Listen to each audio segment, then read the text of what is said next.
Hello everybody, Ben Rogers here, the Raptors Digest, reacting to some Toronto Raptors news, buzz, rumors. Things are floating around Toronto Raptors land. People are thinking there could be a possible trade the team will make before the NBA trade deadline. Obviously, the Toronto Raptors are still in that pack of Eastern Conference teams where they're all fighting for that second, third spot because no one really wants to be the fourth or fifth seed because who really wants to match up with the Sixers or the Pacers in the first round? That'd be a tough matchup, or one of these guys. You'd rather play the Nets or whoever. So everyone's jockeying for position, trying to get their talent up, and there's two big names being thrown around: Andre Drummond and Kevin Love. Those are two names that have been kind of tied to the Raptors in the rumor mills. A couple of reports. So you guys have been wanting us to break it down. We've been reading the comments. I've not been reading the DMs. I apologize. I've been off the Instagram for a few weeks now, so I'm going to hop back on that now in the next few days, so I apologize if I missed any messages on there, but the Raptors Digest Instagram, follow that. That's going to be popping in 2020. Anyways, we're going to dive into the first player that we're talking about, Andre Drummond, and he's the player that has more credible reports in terms of being tied to the Toronto Raptors. Like many teams, apparently the Raptors, along with the Celtics, the Mavericks, and the Hawks, have been interested in Andre Drummond, and my initial thoughts, my initial reaction, like the many's of times Andre Drummond has been tied to the Toronto Raptors in terms of trade rumors and reports, it's always with a bit of, I'm never really that high on Andre Drummond coming to the Toronto Raptors, and it's not because for the lack of talent, because the guy can put the ball in the hoop, he's a really tough guy to stop in the lane, he can catch lobs, and he's always up there in terms of leading the league in rebounds, and just you can talk about stats. He's averaging 18 points and 16 rebounds this season, which are some really eye-popping numbers. You can't take that away from him. He's a really solid talent in this NBA, but how would he fit with the Toronto Raptors? How would he make our team better? Because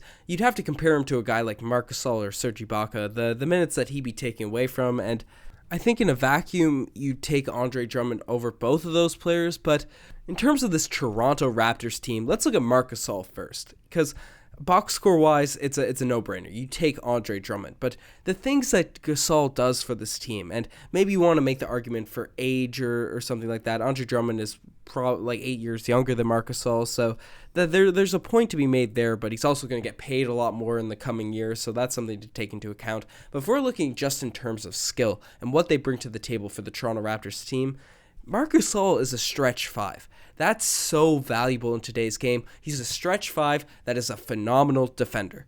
And I think those two skills lend themselves perfectly to the Toronto Raptors team, because the reason the Toronto Raptors makes so much sense, the reason they've been so well crafted, especially over the past 2 seasons, this year including last, is everyone that's on the court can shoot threes and play defense. There's no liabilities. You can always make some sort of switch if something happens, and there's a lot of space on the floor. And the thing about Andre Drummond, he would definitely be, even with Gasol's age, he'd be a step down on defense, maybe not in terms of just shot blocking, but positionally, he's not the defender Marc Gasol is, especially if we're looking forward to the playoffs in terms of guarding Giannis and Embiid. No one guards Joel Embiid better than Marc Gasol, and as Joel Embiid has said in the past, I know he's out with injury now, but he's probably going to be back for the playoffs.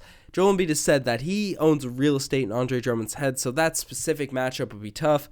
And Giannis Antetokounmpo, the way Marc Gasol played that back line of defense against the Milwaukee Bucks in that Eastern Conference Finals, it was a key reason as to why we won. And I don't know that Andre Drummond can play that sort of style of defense, which is really effective. He does get a few blocks, averaging about 2 a game this season, which is pretty solid for an NBA center. But Marc Gasol's positioning and how he just fits within the Nick Nurse defensive schemes in terms of sliding in front of people, taking charges, being able to play with that verticality defense, Drummond would certainly be a step down in terms of Marc Gasol there. And then Serge Ibaka, same thing. A much better defender than Andre Drummond, can shoot the three, I'd argue can score in different places on the floor better than Andre Drummond. Yes, the rebounding is a substantial increase for Drummond when compared to Serge Ibaka, but the same point to Gasol. You know, the skills that Serge Ibaka brings are more valuable for this Toronto Raptors team. It fits our identity better. It fits the reasoning why the Toronto Raptors are such a solid team. So I would be hesitant on pulling the trigger on a deal for Andre Drummond, because you'd have to give up one of Marc Gasol or Serge Ibaka, certainly, because you wouldn't want them to be relegated to the third-string center position. And the Pistons are going to want value back. Andre Drummond, I think, is a positive trade asset, and The Pistons owner, he didn't want to blow things up. He doesn't want to have a bad team in Detroit. He's not looking to tank, but he's come out and recently said in recent months or whatever that the writing's on the wall. They're going to have to change up this roster and rebuild, and to trade away a guy that you've believed in for such a long time for nothing, that's not going to happen. They're going to want some young players back, whether that's a Terrence Davis, a Boucher, OG Anunoby maybe. Those are the players they're probably going to be looking for, and I just don't see the Raptors. I don't think the Raptors should make that deal, see anything like that. I don't want to see us give away value for Andre Drummond because I'm not 100% sure he'd be a step up. Maybe I'm being too harsh on the guy. Maybe if he was in a system like the Nick Nurse's offense, maybe he'll be utilized differently, have a point guard like Lowry, Fred, be able to set him up, because in Detroit, he really hasn't had point guards that set him up. D. Rose has been there this year, but he's not really a pass-first point guard.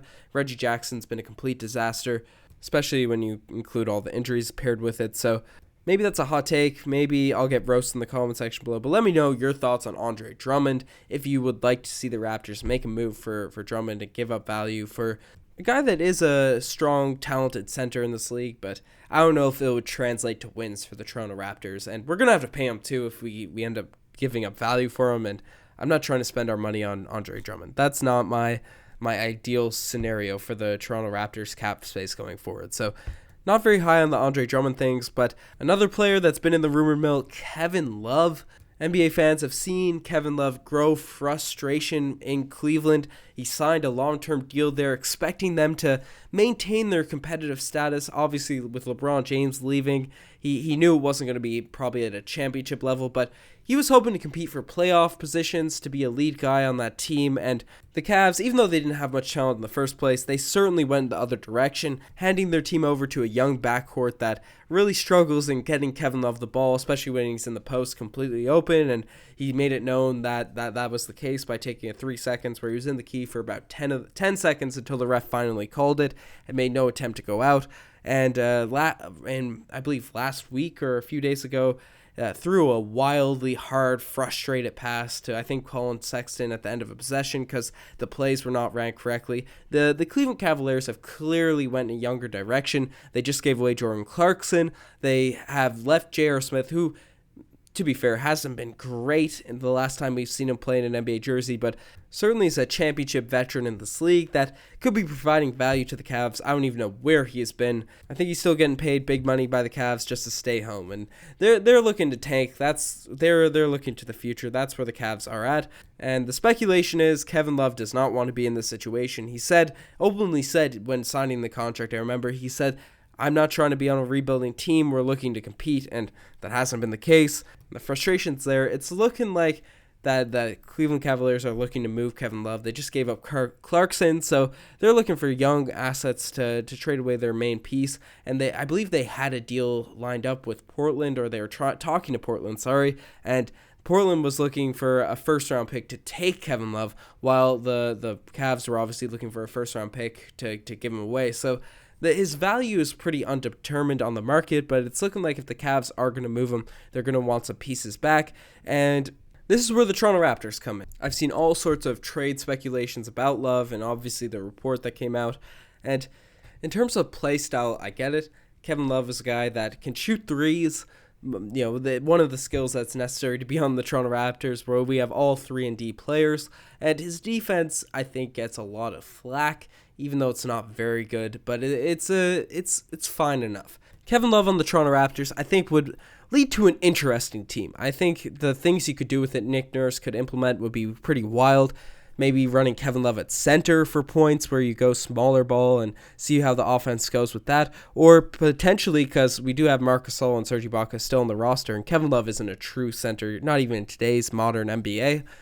Running Kevin Love at the 4 and possibly Pascal Siakam at the 3 position, seeing what he could do on the wing, see if he can post up some of the smaller threes throughout the NBA and just go big while the rest of the league is going small. I feel like all of that would be interesting. But if we're talking about actually trying to make a trade and giving up value for Kevin Love, It's tough. It's tough for me to see that, and it's not necessarily in terms of talent. It's not necessarily because I don't think Kevin Love would be a solid addition to the team. But will he be there? Will he be able to play? That's a big thing for me. His injuries have been a huge issue in the past, and we've seen what injuries can do to this team.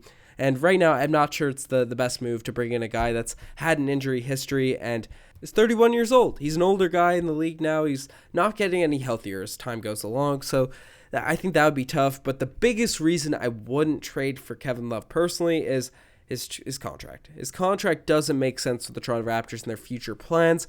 Kevin Love is going to be signed making about $30 million per year until 2023. And yes, the Toronto Raptors are going to be looking to be good throughout all of the next few seasons. I'm not saying we're looking to tank and be the Sixers of years past and get off all our money, but 2021 is the summer. Everyone wants Giannis Antetokounmpo. There's a lot of guys coming off the books that year. The Toronto Raptors are going to be big players in that free agent market. Masai Ujiri's come out and openly said he's looking to be big players in that summer. And even the talks in terms of extensions for Fred VanVleet, Boucher, everything is prefaced with we want flexibility in 2021, and Kevin Love would really cripple that. It wouldn't really make sense to bring on that huge contract, and maybe Masai trusts that he'd be able to get it off the books if we were to bring it in, but I don't know if it's worth the risk, especially if let's say Love gets injured the next 2 seasons, and he's going to be one of the worst contracts in the league to have $30 million per year for 2 extra seasons in 2021. No one's going to want to pick that up, so while I get where people are coming from in terms of his game and his fit would make sense with the Toronto Raptors, and he's a championship guy as well, knows what it takes to be a playoff contributor and all that, but the asterisk that comes along with Kevin Love, I don't believe it's worth making a trade, having to throw in a young guy like TDOG, whoever they want, whoever the Cavs want, and obviously a big money guy to make the salaries work. I'm not interested in all that, but who knows? Who knows what Masai Ujiri will do? I'm sure if he makes a move, he's going to make it for the right reasons. I trust Masai Ujiri. In every trade speculation video, I trust Masai Ujiri over anyone else. So if he makes a trade for one of these guys, I'll be happy with it just because it's Masai pulling the trigger, and it would make things exciting. Big trades always make things exciting for Toronto Raptors and whatever team is in the league. So let me know what you guys think. Should the Raptors trade for Andre Drummond or Kevin Love?